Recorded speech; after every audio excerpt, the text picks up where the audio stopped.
Genesis 2:1. Ve'ish taklalu Shemaya, va'ara v'kol chelehon. Back to the beginning. This is an ishtafel. Perfect. Third person masculine plural. Shin, kaf, lamed, lamed. As the quadriliteral verbal root. It's customary to use 4 consonants for these shafel and ishtafel verb forms. The shafel appears in 6:16. So here in 2:1, we have the reflexive performing the function of the passive. So they were completed. What was completed? Well, it's the heavens and the earth and all. And this is a third person masculine plural suffix.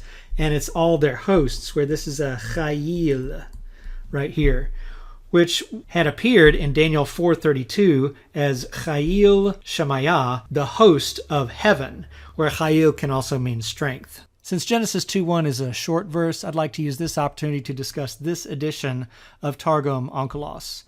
Let's expand. The text of the Hebrew is on top and the Aramaic in smaller type on the bottom.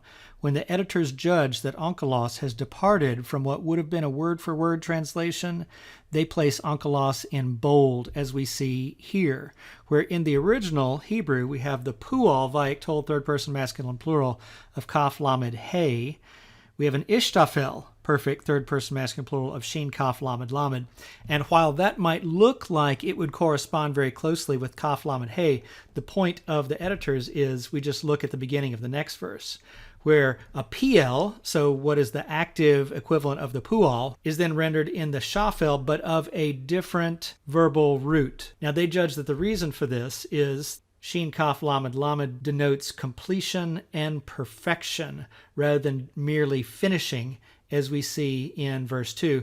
Now, of course, the finishing is in verse 2. So it is a question why Onkelos decided to choose a different verb to translate the pual than he did the PL, because the structural similarity is great, a shafel and an ishtafel to correspond with PL and pual. But in any case, we return to reading Genesis 2.